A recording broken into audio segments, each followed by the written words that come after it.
Kansas City's nonprofit voice. We're telling the stories of Kansas City nonprofits and the people behind them.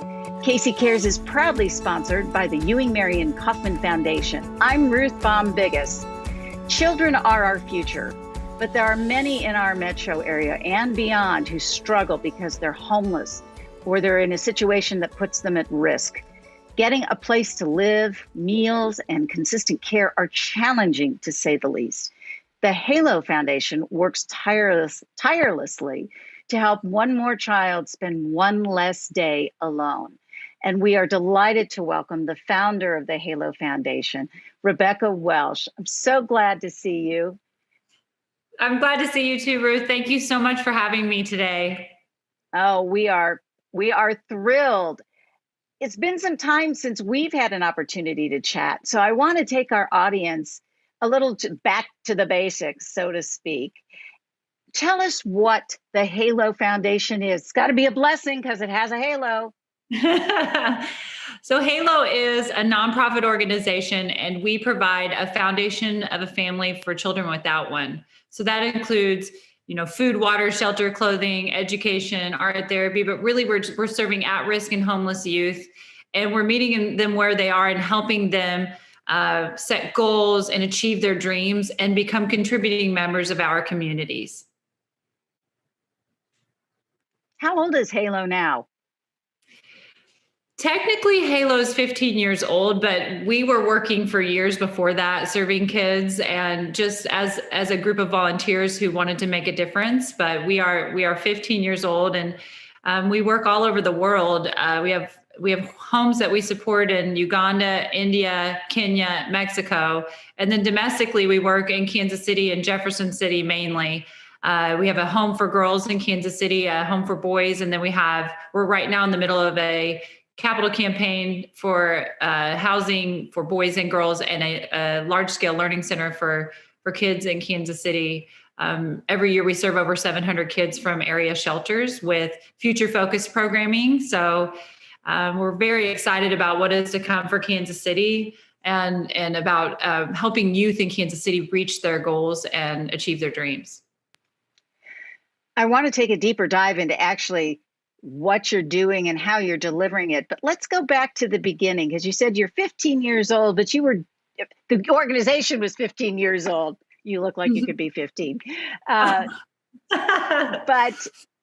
before that, you intimated that work was being done. Share with us a little bit about what you were doing and what was the impetus for you to do this?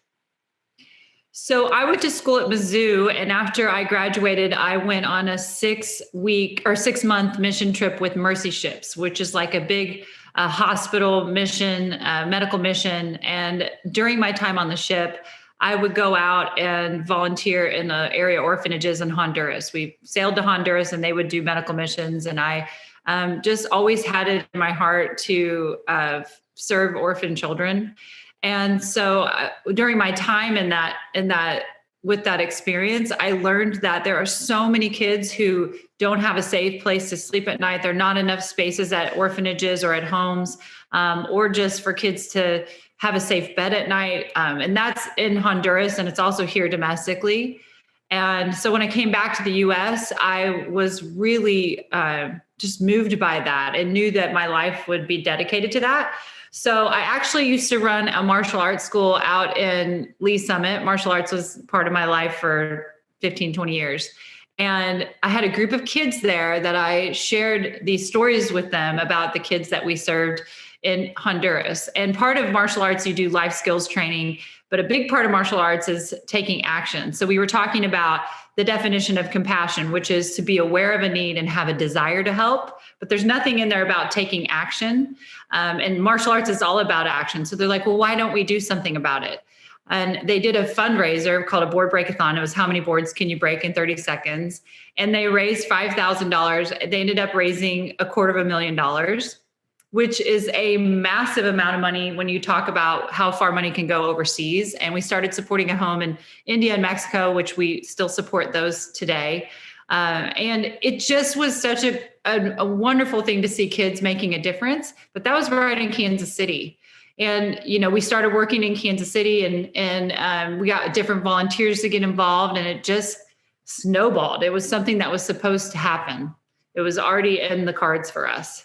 So, now we are able to reach kids all over the world. And it's such an inspirational job because every day, of course, we have challenges. If a kid gets kicked out of summer school or if a kid has a big issue at home, but we're there for them just like a family would be. We come alongside them and we hold their hand through those things and help them get set back on the right path. So from martial arts to helping the homeless, that's an interesting transition. And thank you for sharing. I was not aware of that component of martial arts. So learn something every day. You had a passion which drives so many nonprofits, but at the same time, it's not an easy journey to start a nonprofit. How did you go about, putting teeth into it and making it an organization? I have a funny story about that. So at the time I was in my early 20s and I just started reading about what it was to be a nonprofit. I had already run martial arts schools at that point because I'd been in this leadership program from the time I was a young teenager. And I knew how to do that, but nonprofit is different, as you know. And I wrote our application to become a nonprofit by hand in pen, the whole entire thing.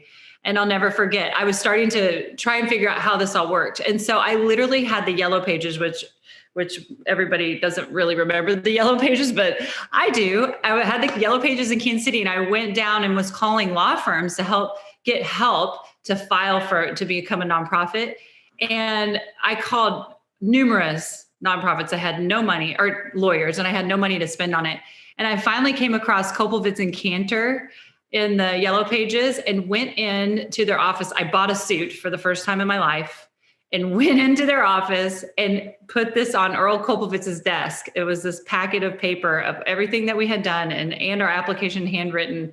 And he and his partner, Greg Lamb, came in and listened to my pitch, and they applied for us for free.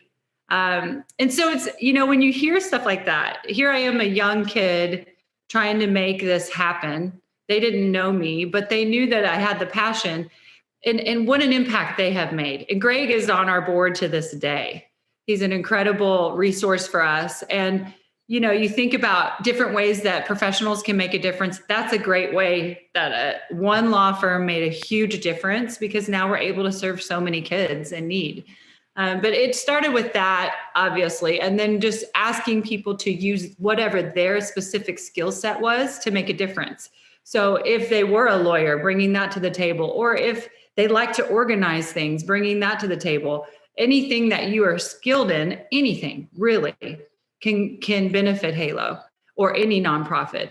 And I always say to our staff, we are here, 50% of our work is to serve the kids. And 50% of our work is to help people understand that they can make a difference in the lives of our kids. And so that's why we have 200 volunteers just in Kansas City alone. It doesn't matter what you do, if it's knitting or if it's, you're passionate about woodworking. We've had volunteers from all backgrounds come in and, talk to our kids about what it is to get a first-time home loan. All the things that our parents and grandparents have taught us are the things that we want to pass down to our children. And that's why we say we're the foundation of a family for children without one.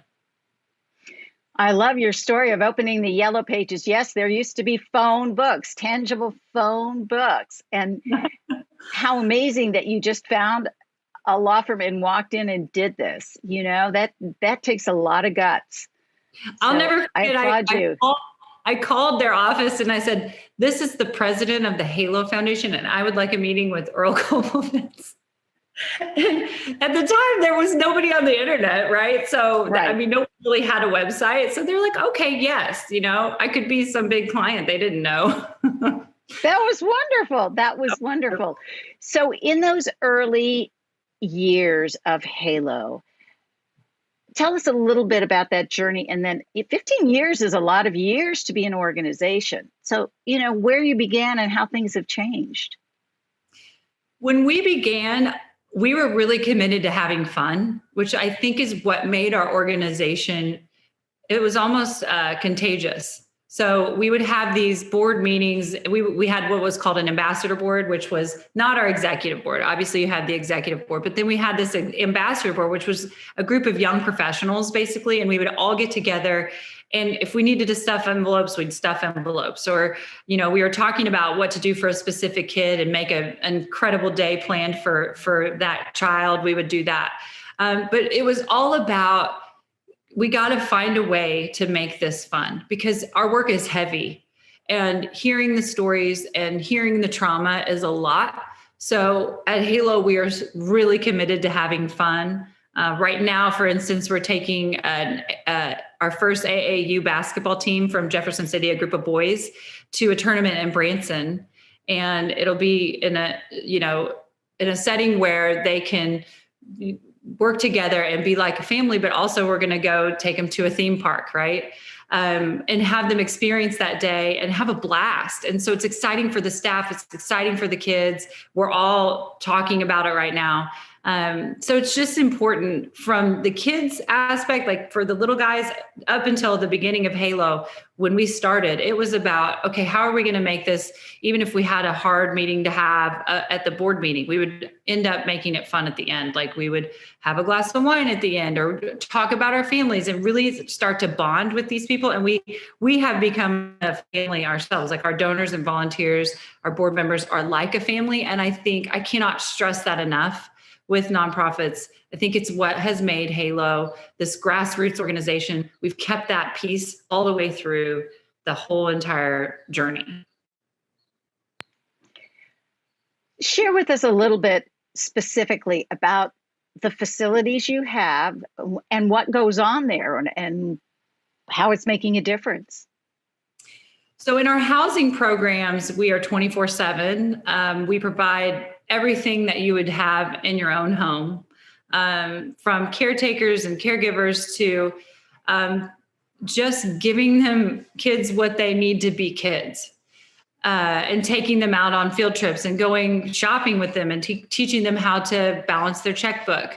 And then we have learning centers as well. So our learning center in Kansas City is in the Livestock Exchange building right now. And we bus kids in from the area shelters. And when they come there, they get a home cooked meal. We have volunteers who bring food in for them. And then they get to do mentoring, but we also offer tutoring and, anything that you can think of, like what I said about the volunteers, life skills, to help them to go out and become contributing members in Kansas City. I don't like to have to do duplication of services. I'd like to partner, or we like to partner with organizations that are already experts in a certain area. So let's say, we want to teach the kids how to balance their checkbook, or not a checkbook, bank account now. I'm just showing my age. But we would partner with an area bank who would come in and teach the kids that skill so that they can, number one, learn that skill, but also be connected to an area bank. And that way we're not doing all of it. We're setting it up and helping the community wrap arms around these kids and really be a resource for them. So we're passionate about that piece, about being a hub for the kids to be able to be connected to the resources in our community. Because with partnerships, you can do so much more. And you know that. Well, I love that you do have a home setting for those kids that just have nowhere to go. How many kiddos do you have at any given time? So right now in Jefferson City, it ranges from 10 to 24 kids at a time. It's that the girls' home is 16 to 21 years old and they're dependent. So a lot of times they have a baby or a child or two with them. And then in Kansas City, the housing program will do about the same amount for boys and girls. And then the Learning Center will serve about 600 to 700 kids a year just from area shelters with the evening programs. And the reason we started the Learning Center was because in Kansas City, there was this gap with shelters because the kids would bounce from shelter to shelter and not have a common hub. And that's what Halo serves as. It's a one place that they can come, even if they're going from shelter to shelter, where we are consistent in their lives, because some shelters have a 30-day limit. or other shelters have different rules. And so if they get kicked out of a shelter or they're having a hard time finding a place to stay, Halo can be that resource for them. It was through that work that we realized we needed more housing in Kansas City. So that's the capital campaign going on right now? Yes. So there are 44 acres behind the Royals and Chiefs Stadium out there in Raytown, kind of. It's still Kansas City, but out there on the way to, if you take the back way to the Royals Stadium, it's up on that hill. And, we're really excited about it because it is rural. And we've found that in Jefferson City at the girls' home, it has been such a healing place for the girls to be because they're on 70 some acres. So they can go outside and just be themselves and not have to worry about anything around them and explore. There's trails that they can walk on. They can be outside and it's peaceful. It's just different than anything they've ever been around. And in my opinion, it's important for kids to experience that and to be able to feel free in nature. So we are thrilled about that. And as that process, we've had meetings with the city just to get the building permits passed this week, actually, and we're actually going to be in the process of all of that in the next couple of months, and hopefully able to break ground and excited to build and get that going. And how many people will you be able, or how many young people will you be able to service once that facility is built? So the boys' home and the girls' home will each have 12 rooms, and they can bunk up if they need to.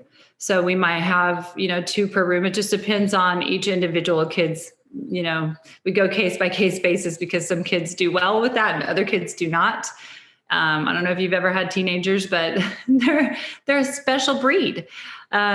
So that's the capacity of those 2 homes. And then the Learning Center, we have multiple rooms where we could serve kids at any given time. We can have multiple kids in each room doing different courses, which we're so excited about. And we have its own kitchen.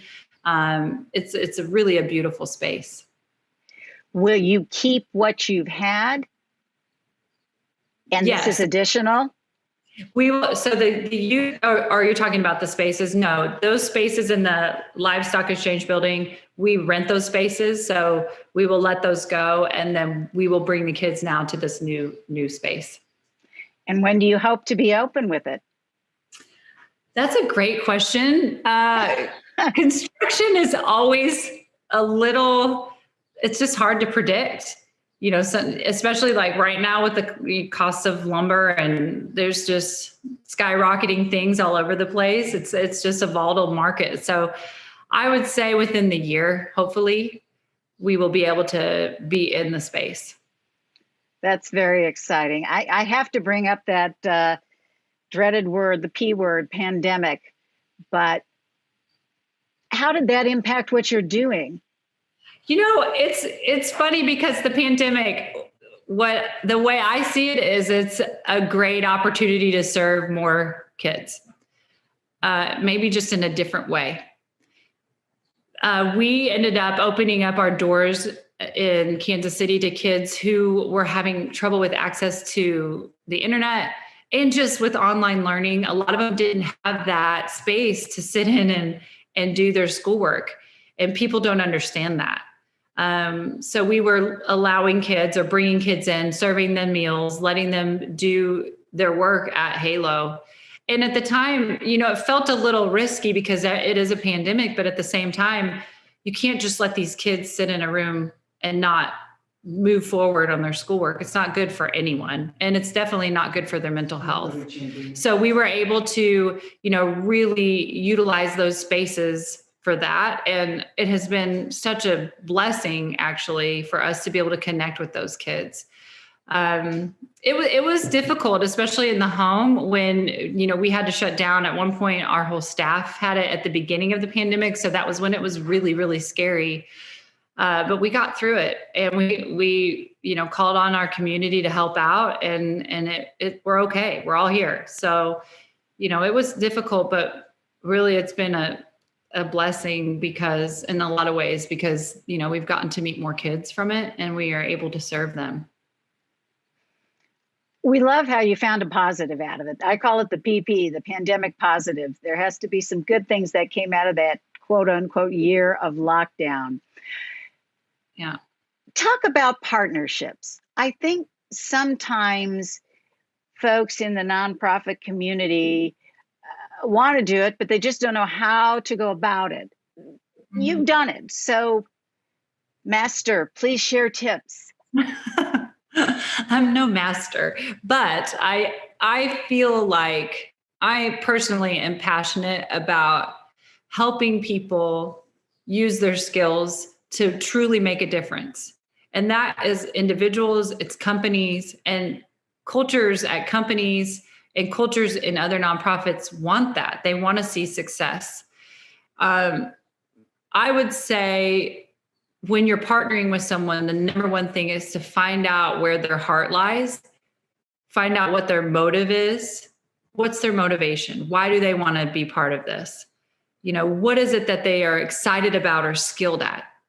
And how can you take that and lock arms with them? Literally lock arms with them, where you can say, you know, okay, let's say if it's a bank, your bank wants to partner with Halo. How does that look? Is it just that you sponsor an event? Or, you know, we say we come with a menu of options for them. You could sponsor the event, or you could, you know, your staff could get involved with our kids. Do you guys have a volunteer program? Your staff could come in and teach our kids about what it is to balance a bank account.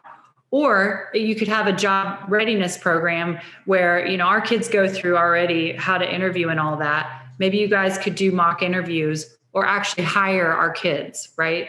And teach them what it is to get a position. So one bank might be interested in the position. Another bank might be say, hey, listen, we aren't ready for that. We just want to sponsor. But it's about asking those questions, letting them answer, and always having a menu in your back pocket of how, you know, you can partner together. And the same thing goes with nonprofit partnerships. When Halo first started in Kansas City, I remember going into Niles Home for Children and meeting with the executive director there and saying, where are the holes? Where are your holes? And she told me, listen, we just lost a boy who was 18. He aged out of the program and he ended up getting into a gang and we lost him. And that breaks my heart because we spent years investing in him. And so her hole in her program was helping those kids have, you know, the resources they need to be able to become young adults, right? And that literally was the birth of the Halo Center in Kansas City. We started by going into existing shelters and homes and providing these resources. And then we realized, you know, let's have a home where we can bring, or a place where we can bring them out of that environment a little bit and give them a break from it and help them, you know, really grow. But it all started with that conversation. What's your greatest need? What's your greatest need? That happened in Uganda. It happened in Jefferson City, where, you know, we had a school principal. I met with her. I'll never forget it. And I said, she was at the Jefferson City Academic Center, which is a alternative school. And she said, I asked her, what is your greatest need? She said, well, we have 33 homeless kids right now. And it blew my mind. And there's no youth shelter in Jeff City. And that is how literally I said, you know what, can I interview 10 of them so that I can understand what you mean by homeless? And their stories were just as devastating as the stories that I'd hear in Uganda. Kids who were taken advantage of, who were completely in need and just desperate. So, you know, it definitely is something that is important to ask that one question. What's your greatest hole? What can we do to help you? And you know, brainstorm together.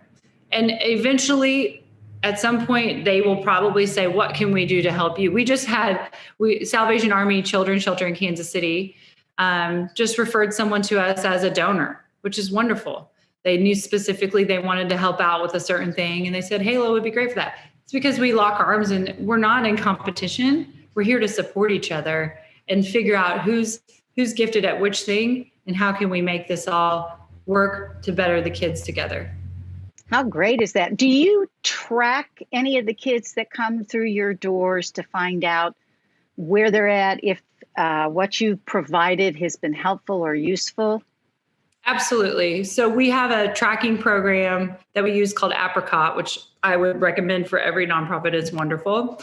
And we do an aftercare program at Halo. So after the kids move out, or let's say they, are getting older and they, they move out of whatever shelter they're in, we always keep in contact with them. The holidays is a great example of that. So Thanksgiving, we always have a massive Thanksgiving meal, and it's not just the kids who live there or who are supported by Halo in that moment. It's the kids who are Halo alumni. And then we have the holiday time. So we have gifts that, people send, and you might have a young single mom who's 20, who's aged out of the home or who has moved out and graduated, but doesn't have enough funds for her daughter to do a Christmas. So we'll contact a volunteer, get those gifts for them, and the kids come to the home. And it's all about, we have kids who come back to do their laundry, just to come to Thursday night meals, which is a big night for us where we do life skills training. It's all about telling them, like, this is not the end of the road. If you're truly a foundation of a family, we should be there for them when they're 25 and their tire goes flat on the side of the road. They can call us, right? Just like you'd call your dad or your mom. So yes, it's important to us to have that relationship with them and continue that on. And tracking is a big part of all of that, because without that, you lose them. Well, I think that's wonderful that you've created that kind of safe place that they can come back to. At the same time, you're trying to lift them up and help them become independent, but yet know that someone has their back in doing that. You all are extremely volunteer driven. So how can people find you to volunteer, and give us just a smattering real quickly of what they might be doing? So you can volunteer in a lot of different ways at Halo. You can find it on our website at haloworldwide.org. It truly is what I just said. It's about what's your skill set and where's your passion. It might be that you work at, a grocery store during the day and you're passionate at night at building things with your hands, and you just want to do a little more of that or share that talent. It might be that you're a business person and you can help with preparing kids for the workplace. We could all use that, right? So it just depends. And it may be that you don't really want to work directly with the kids. You want to work in the office and help with organization of tasks, or just help us with an event. There are so many different things that you need. Anything you can imagine would fit under Halo's umbrella. So you can find it on the website. And I would encourage, I feel like that is the piece of my life that I'm so benefited. Like, I feel so lucky every day to wake up and do this, because I can feel the kids' gratitude. I can see their success. And when you volunteer, you get to do that. You get to experience that. Even if you're stuffing envelopes, you get to see, wow, even if I'm doing this one task, but collectively we're doing that. And we're making that kid be able to go to college, or be able to, work in a place that he wouldn't have been able to work before. And you'll have fun. Absolutely. You have to have fun. Nonprofit should not be boring. Well, as you said, and we started with fun. We got to make this fun. We're doing good work, but fun is a big part of it. Rebecca, what you're doing is just amazing, touching lives, one at a time, and it makes a difference. And we're just so glad you're part of our community and beyond. For our audience, again, check out everything Halo is doing, how you can help. It's Halo, HALO, worldwide.org. Look for the little halo. They're angels in our community. So thank you so much. We thank you for listening to Casey Cares, Kansas City's nonprofit voice. We're produced by Charitable Communications, and we're proudly sponsored by the Ewing Marion Kauffman Foundation.